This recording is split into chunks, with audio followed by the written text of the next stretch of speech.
Hello everyone. देखिए last video में हम हिमालयन रेंजेस हिमालयन ठीक है इसके बारे में पढ़ चुके थे। अब हम पढ़ेंगे नॉर्दर्न प्लेन्स के बारे में। देखिए जब मैंने आपको नॉर्दर्न प्लेन्स के बारे में बताया था तो मैंने आपको बताया था कि जब आपकी इंडो ऑस्ट्रेलियन प्लेट और यूरेशियन प्लेट आपस में कोलाइड करी थी तो एक ट्रेंच बनी थी। इस ट्रेंच को जो हिमालय से रिवर्स आ रही थी उन्होंने क्या किया था, अपने सेडिमेंट्स डिपॉजिट करे थे, जिसकी वजह से आपके नॉर्दर्न प्लेन्स फॉर्म हुए। जब आप नॉर्दर्न प्लेन्स की बात करते हो तो ब्रह्मपुत्र, गंगा, इंडस, इनकी ट्राइब्यूटरीज हिमालय से सेडिमेंट्स लेके आते हैं, एलुवियल सॉइल लेके आते हैं और उसको डिपॉजिट करती हैं। यही एक रीजन है जिसकी वजह से जो नॉर्दर्न प्लेन्स हैं वो काफी ज्यादा उनकी जो सॉइल फर्टाइल है। ठीक है, चलिए आपकी बुक में देखते हैं क्या लिखा हुआ है। Northern plains has been formed by the interplay of three major river system, namely the Indus, the Ganga and the Brahmaputra, along with their tributaries. उनकी tributaries देखिए, tributaries क्या होती है, जिससे मिलके वो आपकी रिवर बनती है। ठीक है, ये आपकी ट्राइब्यूटरी। दो चीजें होती है, एक होती है ट्राइब्यूटरी होती है, एक होती है डिस्ट्रीब्यूटरी। ट्राइब्यूटरी होती है जिससे जो रिवर में आके मिल रही होती है, वो छोटी छोटी स्ट्रीम्स जो रिवर में आके मिल रही होती है उनको हम बोलते हैं ट्राइब्यूटरी। जब आप डिस्ट्रीब्यूटरीज की बात करते हो, जब आपकी कोई भी एक रिवर मल्टीपल ब्रांचेस में डिवाइड होती है, ठीक है, उसको हम बोलते हैं डिस्ट्रीब्यूटरी। ठीक है, चलिए आपकी बुक में यहाँ पे देखिए, this plain is formed of alluvial soil. ये किससे मिलके बना हुआ है? एलुवियल सॉइल से मिलके बना हुआ है। The deposition of alluvium is vast basin lying at the foot hills of the Himalayas over millions of years. ठीक है, क्योंकि ये जो हिमालयाज की फुट हिल्स पे जो मिलियंस ऑफ ईयर्स से जो ये रिवर्स हैं, ये जो स्ट्रीम्स हैं, कॉन्टिन्यूसली क्या कर रही हैं कि जो एलुवियम सॉइल है उसका डिपोजिशन कर रही हैं and form this fertile plain. मैंने आपको बताया ये काफी ज्यादा फर्टाइल होता है। It is spreaded over area of 7 lakh square kilometer, the plain being about 2400 kilometer long and 204 to 320 kilometer broad. It is densely populated physiographic division। देखिए क्योंकि एलुवियम सॉइल मिल रही है, काफी ज्यादा फर्टाइल देखने को मिल रही है, इसीलिए ये ज्यादा लार्जली पॉपुलेटेड होगा, बहुत ज्यादा डेंस पॉपुलेटेड होगा। ठीक है, when a rich soil covered combined with the adequate water supply and favorable climate, it is agriculturally very productive part of the India। क्योंकि यहाँ पे जो एटमॉस्फेरिक कंडीशन है वो काफी अच्छी है, जो वाटर की जो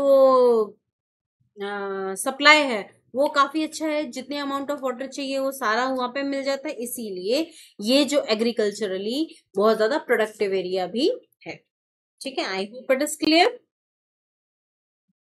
चलिए आगे देख रहे हैं। The rivers in the lower course split into the numerous channel due to the deposition of silt। Just a second, एक सेकेंड, मैंने आपका यहाँ पे छोड़ दिया है, तभी मैं कह रही कि थोड़ा अजीब क्यों लग रहा है। चल वेल देखिए, the rivers coming from the northern mountains are involved in the depositional work in the lower course due to gentle slope. The velocity of river decreases which result in the formation of riverine island। ठीक है, आपने देखा होगा जब वो क्या होता है, जमीन से नीचे उतर रही होती है तो स्टार्टिंग में तो जो रिवर रहती है उसकी वेलोसिटी काफी ज्यादा रहती है, लेकिन वो धीरे धीरे जैसे प्लेन में मूव करती है उसकी वेलोसिटी धीरे धीरे कम होती चली जाती है। जब वेलोसिटी कम हो जाएगी तो जो वाटर जितने भी सेडिमेंट्स लेके आ रहा है वो सारा धीरे धीरे डिपॉजिट करने लगेगा, और जैसे डिपोजिशन होगा जिसकी वजह से क्या होगा, रिवर्स है वो मल्टीपल छोटे छोटे रिवराइन आइलैंड्स को फॉर्म करेगा। क्लियर? ठीक है, अब देखते हैं आगे यहाँ पे क्या लिखा हुआ, तो हमने गलती से थोड़ा सा स्किप कर दिया था। देखिए, the river in their lower course means जब आपकी अबव से नीचे की तरफ है, मीन्स जब उसका लोअर कोर्स पे, जब मीन्स जब वो आपके समुद्र में मिलने वाली, ओशंस में मिक्सअप होने वाले उस टाइम की बात कर रहे हैं। The numerous channel due to the deposition of silt, जो सिल्ट होता है उसका डिपोजिशन होने लगता है, जिसकी वजह से आपकी एक रिवर है वो मल्टीपल चैनल्स में डिवाइड हो जाती है। These channels are known as distributaries. उनको हम क्या बोलते हैं? डिस्ट्रीब्यूटरी। मैंने अभी आपको एक्सप्लेन किया था। The northern plain is broadly divided into 3 sections.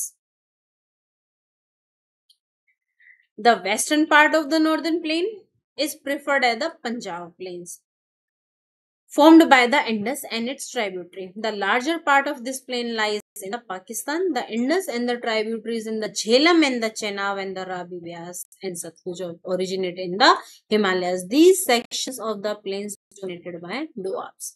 देखिए, सबसे पहले आप ये देखिए कि दोआब्स का मतलब क्या होता है. दो मीन्स टू, आब मीन्स वाटर, मीन्स ऐसा एरिया जो दो वाटर सेगमेंट के बीच में प्रेजेंट होता है, उसको हम बोलते हैं दोआब. ठीक है, यहाँ पे हम क्या देख रहे हैं कि डिस्ट्रीब्यूटरीज बन रही है. आपका जो पूरा का पूरा जो नॉर्दर्न प्लेन्स है, उसमें आपकी 3 मेजर रिवर पार्टिसिपेट कर रही है. First Ganga river system, Indus river system, Brahmaputra river system. ठीक है, जब आप इंडस रिवर सिस्टम की बात करते हो तो उसमें उसकी जो मैक्सिमम, देखिए आपकी इसकी ट्राइब्यूटरी कौन सी, झेलम, चेनाब, रावी, ब्यास, सतलज. ठीक है, ये 5 इसकी ट्राइब्यूटरीज होती हैं. सॉरी, ठीक है, ये हाँ 5 ट्राइब्यूटरीज होती हैं ये. और इसके दोआब में, ठीक है, बहुत ज्यादा फर्टाइल एरिया. लेकिन इस फर्टाइल एरिया का मैक्सिमम पार्ट किस में लाई करता है, पंजाब एरिया में, पाकिस्तान एरिया में लाई करता है. ठीक है, अब आगे देखिए इसमें क्या लिखा हुआ है. अब गंगा रिवर की बात कर रहे हैं. जो गंगा का जो प्लेन है बेसिकली वो आपका क्या है, घाघरा और तीस्ता रिवर के बीच में ये आपको मिलता है. ठीक है, आपका हरियाणा, कुछ पार्ट हरियाणा का, यूपी, दिल्ली, बिहार, झारखंड, वेस्ट बंगाल, ये सारा पूरा जो एरिया है ये पूरा का पूरा गंगा बेसिन है. ठीक है, आगे देखिए गंगा प्लेन्स है ये. The Ganga plains extended between Ghaghara and the Teesta river. It is spread over the state of north India, Haryana, Delhi, UP, Bihar and partially Jharkhand in the West Bengal in the east. कहने का मतलब क्या है, पूरा का पूरा ये पूरा जो ट्रेंच है, ये पूरा जो स्ट्रेच है, ये क्या कहलाता है, आपका गंगा प्लेन्स कहलाता है. ठीक है, particularly in Assam lie in the Brahmaputra. Basically जो असम वाला एरिया है वो आपका ब्रह्मपुत्र प्लेन में लाई करता है. The northern plains are generally described as a flat land with no variation in its relief. देखिए, क्योंकि ये सॉइल डिपोजिशन से बना है तो इसीलिए इसकी रिलीफ में कोई इतना ज्यादा मेजर चेंजेस देखने को नहीं मिलता है. इट इज नॉट ट्रू, लेकिन ऐसा नहीं है. The vast plain also have diverse relief feature. According to the variation in the relief features, the northern plains can be divided into 4 regions. The river, after descending from the mountains, deposit the pebbles and the narrow belt about the 8 to 16 kilometer while linked to the slope of the Shivaliks. This is known as Bhabar. देखिए, हालांकि अगर आप overview देखें तो ऐसा नहीं है कि ये प्लेन्स आपके 4 मेजर सेगमेंट में डिवाइड किए जाते हैं. ठीक है, भाबर, खादर, बांगर एंड तराई रीजन. ठीक है, अब सबसे पहले हम बात करते हैं भाबर रीजन क्या है.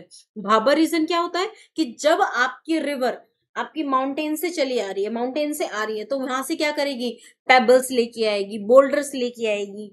ठीक है, इन सबको क्या करने लगती है, जैसे वो नीचे की तरफ मूव करती है, फ्लैट प्लेन्स में आने लगती है, तो सारे के सारे पेबल्स को वहीं डिपॉजिट कर देती है. और ये जो पूरा एरिया कहलाता है, ये 8 से लेके 16 किलोमीटर तक के रेंज का जो एरिया है, जो शिवालिक फुटहिल्स में देखने को मिलता है, उसको हम कहते हैं भाबर रीजन. ठीक है, एक्चुअल में होता क्या है, जब रिवर स्ट्रीम भाबर में एंटर करती है, क्योंकि वो बोल्डर्स के नीचे चली जाती है, इसीलिए आप ये कहते हो, ये भी कह सकते हो कि जो भाबर रीजन में आके आपकी जो स्ट्रीम है वो डिसअपियर हो जाती है भाबर बेल्ट में आके. क्लियर, ये देखिए यहाँ पे लिखा हुआ भी है, all the streams disappear in this Bhabar belt. Clear, आगे देखिए, the south of the belt and the stream and the river री इमर्ज. जैसे वो साउथ में चलती है बेल्ट, वो रिवर जैसे ही आगे की तरफ मूव करती है, स्ट्रीम आगे की तरफ मूव करती है, वो वापस से जमीन के ऊपर आ जाती है. ठीक है, and create a wet swampy and marshy region. Wet swampy and marshy region means जहां पे दलदल देखने को मिलते हैं, उस एरिया को हम बोलते हैं तराई. तो पहले आया भाबर, फिर आया तराई.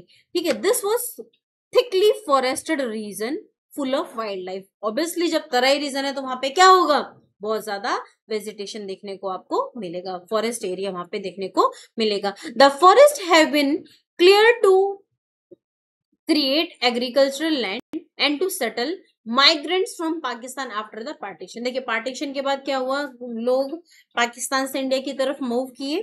ठीक है, माइग्रेट किए. ठीक है, उनको रहने के लिए लैंड को क्लियर करना था, एग्रीकल्चर के लिए लैंड को क्लियर करना, इसीलिए फॉरेस्ट को क्लियर किया गया. Locate Dudhwa national park in this region. ठीक है, ये आपका टास्क है कि आपको दुधवा नेशनल पार्क को इस रीजन में लोकेट करना है। देखिए मेरा मानना तो ये है कि ये जो पूरा एरिया है, ठीक है, जिसमें आपका पूरा का पूरा जो नॉर्दर्न प्लेन्स है, इसमें आपको कहाँ कहाँ national park and wild life sanctuaries देखने को मिलती हैं। इनको आप अपने एटलास में नोट कीजिए, बार बार इसका रिवीजन कीजिए, आपको ये सारी चीजें पता होनी चाहिए। ठीक है, doesn't matter you are in 9th class, doesn't matter you are preparing for any competitive exam, but you should aware about these type of national park and wildlife sanctuaries। तो आपने कौन कौन सी वाइल्ड लाइफ सेंचुरीज यहाँ पे देखी हैं, right down in comment section. मैं बिल्कुल विजिट करना चाहूंगी, देखना चाहूंगी कि आपने कितने कमेंट्स डाले हैं जिसमें आपने इन नेशनल पार्क और वाइल्ड लाइफ सेंचुरीज के बारे में बात करी है। So write down in comment section. The large part of the northern plain is formed of older alluvium soil। देखिए जैसे जैसे आप दूर होते चले जाएंगे तो वहां पे आपको क्या मिलेगा, older alluvium soil मिलेगा। They lie above the flood plains of the river and present a trace like feature। ठीक है, ये थोड़ा क्या होते हैं, ओल्डर होते हैं, जो पहले के डिपॉजिट किए गए हैं। ठीक है, और इस एरिया को हम क्या कहते हैं, बांगर रीजन। क्या बोलते हैं, बांगर रीजन। ठीक है, चलिए आगे देखते हैं। The soil in this region contain siliceous deposit like kankar. ठीक है, देखिए इसमें कंकर का डिपोजिशन मिलता है। ठीक है, और यहाँ पे यंगर डिपोजिशन जो रहते हैं फ्लड प्लेन, उसको हम कहेंगे। ठीक है, जो यंगर डिपोजिशन होता चला जाएगा उसको हम क्या कहेंगे, खादर। They are renewed of almost every year, so are fertile. देखिए आपने जब रिवर में बात करी, सबसे पहले रिवर के किनारे पे आया खादर, फिर आया खादर के बाद क्या देखा आपने, देखिए बांगर, बांगर के बाद तराई, खादर, अरे सही हो जाएगा ब्रेक तो खादर, बांगर, तराई और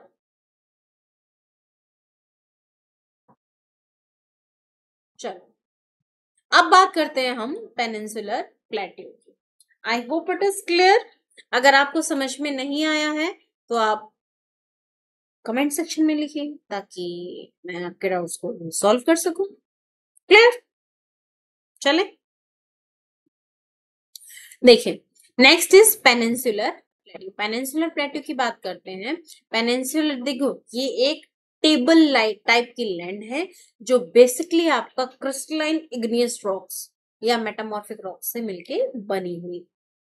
ठीक है, जब आपका जो डेक्कन प्लेट्यू वाला एरिया है, ठीक है, जो आपका सेंट्रल प्लेट्यू वाला एरिया है, वो जब आपका गोंडवाना लैंड का पार्ट हुआ करता था, तो क्योंकि कॉन्टिनेंटल ड्रिफ्ट की वजह से क्या हुआ, ये वहां से मूव अपार्ट हुआ, वहां से मूव होना स्टार्ट हुआ और धीरे धीरे यूरेशियन प्लेट में जाके क्या हुआ, सबसाइड किया। सबसाइड तो नहीं कह सकते, कोलाइड किया। ठीक है, कोलाइड किया, जिसकी वजह से क्या हुआ, उसके किनारे पे broad swallow valley like region बने, राउंडेड हिल्स वगैरह बनी। क्लियर, ठीक है, वहीं पे आपका ये माउंटेन्स बनने लगे। ठीक है, लेकिन जब ऐसा हो रहा था, जब ऐसा हो रहा था तो हुआ क्या कि आपका जो प्लेट्यू वाला हिस्सा है ये एक हॉटस्पॉट से होके गुजरा, जिसकी वजह से यहाँ पे आपको क्या देखने को मिला, प्लेट्यू एरिया। इसीलिए वहां पे इग्नियस रॉक देखने को मिलते हैं। चलिए देखिए आपकी बुक में क्या लिखा हुआ है, हम उसको देखते हैं। देखिए किस तरीके से जो आपका पेनिनसुलर प्लेट्यू है वो किस तरीके से डेक्कन प्लेट्यू है या सेंट्रल हाईलैंड्स है, इसमें किस तरीके से डिवाइड किया गया है।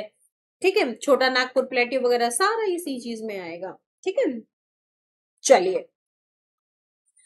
The peninsular plateau is a tableland composed of old crystalline, igneous and metamorphic rock. It was formed due to the breaking and drifting of Gondwana land and thus making it a part of oldest landmass. The plateau has broad and shallow valleys and rounded hills. This plateau consists of two broad divisions, namely Central Highlands and Deccan Plateau. जो पूरा का पूरा peninsular part है ये किस किस में divide है, Deccan plateau and central highlands में। ठीक है, सेंट्रल हाईलैंड्स में क्या है, देखिए जो नर्मदा रिवर के आसपास वाला ऊपर वाला एरिया है, ठीक है, आगे देखिए, इसमें मैं आपको समझाती हूँ मैं। The part of peninsular plateau lying north of the Narmada river, Narmada river के नॉर्थ में जो रहेगा, ठीक है, and covering a major area of Malwa plateau is known as central highland. Malwa plateau और नर्मदा के नॉर्थ वाला जो एरिया है उसको हम बोलते हैं सेंट्रल हाईलैंड, ठीक है। The Vindhya range is bounded by the central highland on the south and the Aravallis on the north west. So then the further westward extension gradually merges with the sandy and rocky desert of Rajasthan.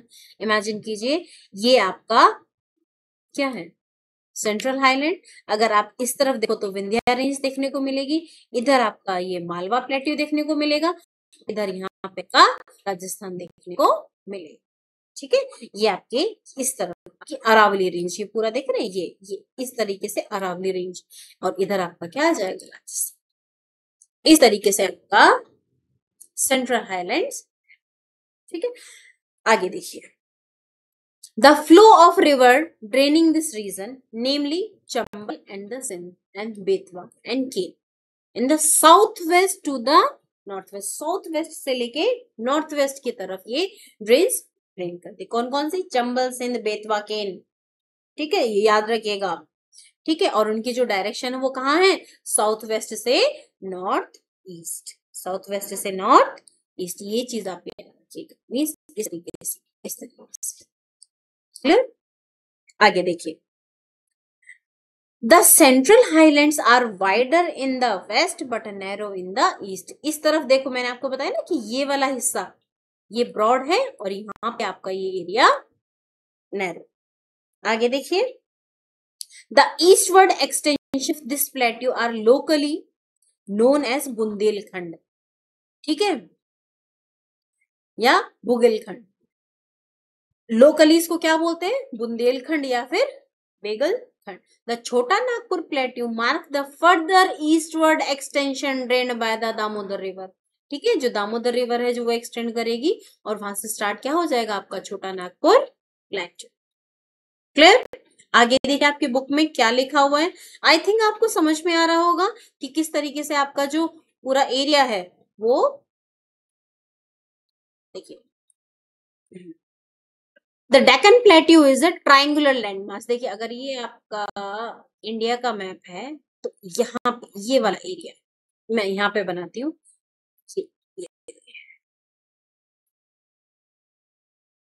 ठीक है। यहाँ पे हमने क्या देखा, ये central highland आपका, ये पूरा वाला, यहाँ पे आपका छोटा नागपुर प्लेट्यू आ जाएगा। ये वाला पूरा, ये जो ट्राइंगुलर हिस्सा है ये आपका क्या कहलाता है, डेक्कन प्लेट्यू। ये ट्राइंगुलर लैंडमास है that lie to the south of the Narmada river, ये नर्मदा रिवर के मिलता है आपको, ठीक है। The Satpura range flanks is broadly based on the north while the Mahadev and the Kaimur hills on and Maikal hills from its eastern extensions.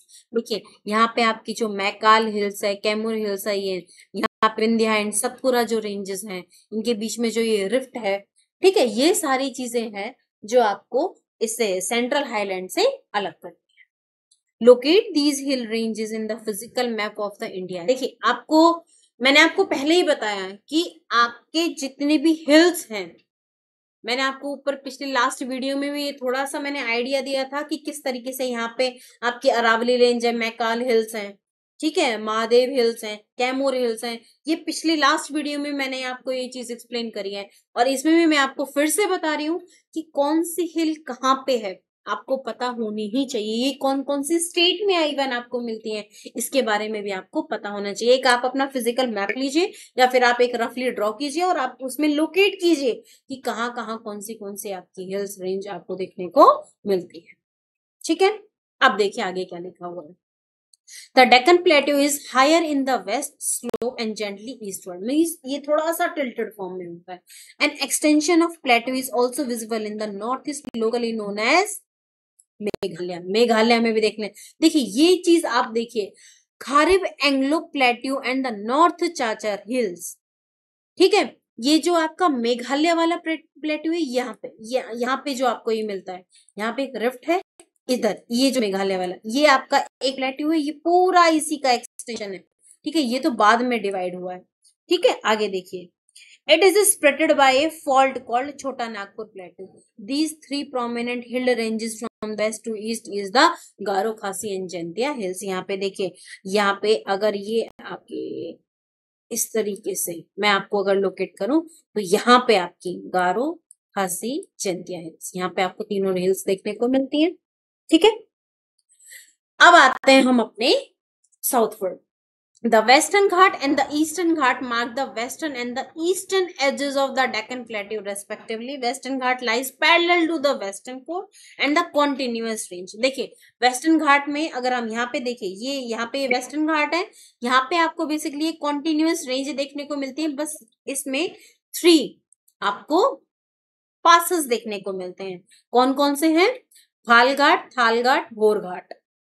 ठीक है, थालघाट, भोर एंड पालघाट, ये हैं जहां से इवन आपको देखिए तालघाट, भोरघाट एंड पालघाट, यहीं से आपका मॉनसून जो है वो एंटर। ये हैं जो आपके बेसिकली जो वेस्टर्न घाट है, इसमें मेन उसको 3 से 4 सेगमेंट में डिवाइड करते हैं। वेल आगे बढ़ते हैं। द ईस्ट देखिए यहाँ पे the western Ghat are the higher than the eastern Ghat, their average elevation is 900 to 1600 metre against 600 metre of the eastern Ghat. देखिए हाइट किसकी ज्यादा है? वेस्टर्न घाट्स की, क्योंकि ईस्टर्न घाट में सिर्फ 600 मीटर तक की हाइट देखने को मिलते हैं, जबकि वेस्टर्न घाट में 900 to 1600 मीटर तक हाइट देखने को मिलती है। The eastern Ghat stretch from the Mahanadi valley to the Nilgiri to the south. देखिए यहाँ पे मैं फिर से ड्रॉ ही कर देती हूँ, चलिए इधर इधर ड्रॉ। अगर ये आपका इस तरीके से है, ठीक, तो यहाँ आपकी महानदी फ्लो कर रही है, यहाँ से लेके यहाँ पे आपकी नीलगिरी से, यहाँ पे ये जहाँ पे आपकी ईस्टर्न घाट वेस्ट, यहाँ पे यहाँ से लेके और यहाँ तक आपके ईस्टर्न घाट मिलते हैं। ठीक है, वेस्टर्न देखिए एक चीज और, यहाँ पे वेस्टर्न घाट में ओरोग्राफिक रेन आपको देखने को मिलती है। ठीक है, जो बे ऑफ बंगाल से स्टार्ट होती है, यहाँ पे तो बे ऑफ बंगाल है, और जो आपकी अरेबियन सी से बे ऑफ बंगाल से स्टार्ट होती है। देखिए आगे देखिए आपकी बुक में क्या लिखा हुआ है, the eastern Ghat are discontinued, irregular and dissected by the river draining into the bay of Bengal. क्योंकि यहाँ पे जितनी भी रिवर्स हैं वो ईस्टवर्ड साइड है सारी, वेस्टवर्ड साइड बहुत रेयर रिवर है। आपका ये होम टास्क है कि कितनी रिवर वेस्टवर्ड साइड मूव करती हैं, उनके नेम फाइंड आउट करेंगे। ठीक है, बाकी क्योंकि मैक्सिमम जो रिवर्स हैं वो ईस्टवर्ड साइड मूव करती हैं, ठीक है, आप उनको भी लोकेट करेंगे, कौन सी रिवर कहाँ है उसको भी लोकेट करेंगे। The western Ghat cause orographic rain. Orographic rain क्या होती है बेटा? देखिए इमेजिन कीजिए ये आपका माउंटेन है, ठीक है, ये माउंटेन का इस तरीके से है ये माउंटेन, और ये इसका ईस्टवर्ड साइड है, मीन्स ये मैं वेस्टर्न घाट की बात कर रही हूँ। वेस्टर्न घाट में ये ओशन की तरफ वाला पार्ट है और ये लैंड की तरफ वाला पार्ट है। जब ओशन की तरफ ये वाला जो पार्ट रहेगा, इमेजिन कीजिए ये ओशन है यहाँ पे, और इस ओशन के जस्ट अबव में क्या रहेगा? एयर मास रहेगा जो वाटर वेपर को कंटेन करेगा। जब ये water vapour containing air mass इस माउंटेन से ऊपर की तरफ रेज करेगा, ये फोर्सफुली क्या किया जाएगा? राइज किया जाएगा। जब ये फोर्सफुली ये राइज होगा तो क्या होगा? जब कभी भी water vapour containing air rise होती है तो वो क्या करते हैं? क्लाउड फॉर्मेशन करते हैं, और जब वो क्लाउड फॉर्मेशन करेगी तो जैसे ही वो क्लाउड हैवी होंगे वहां पे रेनफॉल होगी।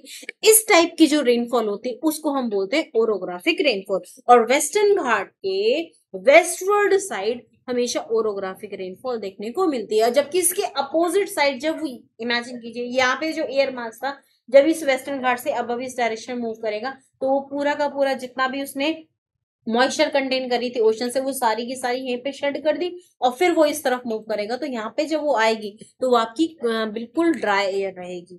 ठीक है, तो अपोजिट साइड जो आपके वेस्टर्न घाट है उसके एक तरफ तो आपको ग्रीन वेजिटेशन देखने को मिलेगा, और जबकि दूसरी तरफ आपका रेन शेडो एरिया देखने को मिलता है। ठीक है, आई hope it is clear. The Western Ghats are known as different local names. The higher Western Ghats are progressively increased from the north to south. The high peak is the Annamudai. ठीक है, अन्नामुडई hills है, ठीक है, और डेबो बेटा ये hills हैं। ठीक है, ये 2 हिल्स हैं, फर्स्ट है आपकी अन्नामुडई और सेकंड है आपकी डेबो बेटा। देखिए Mahendragiri is the highest peak in eastern Ghat. देखिए ये ईस्टर्न घाट में कौन सी हाईएस्ट पीक है, ठीक है, और वेस्टर्न घाट में कौन सी पीक है, और ये कहाँ प्रेजेंट है, ठीक है, ये आपको पता होना चाहिए, ठीक है। Shevaroy hills and the Javadi hills are located to the south east of the eastern Ghat, located the famous hill station that is Udhagamandalam. चलिए यहां से आगे जैसे ऊटी और जो आपका काडिकनल है, कोडिकनल है, ये भी आपका उसी में आपको देखने को मिलते हैं। यहां से हम देखेंगे नेक्स्ट वीडियो में। Till then bye bye, I hope it is clear. आपको अगर कॉन्सेप्ट समझ में आ रहे हैं, do like subscribe and share with your friends also, ठीक है। कोई भी आपको डाउट है या कोई भी आपको प्रॉब्लम है तो आप कमेंट सेक्शन में लिखिएगा, जिससे मैं आपके सारे डाउट्स को सॉल्व कर सकूं, ठीक है। Okay, till then bye bye, have a nice day.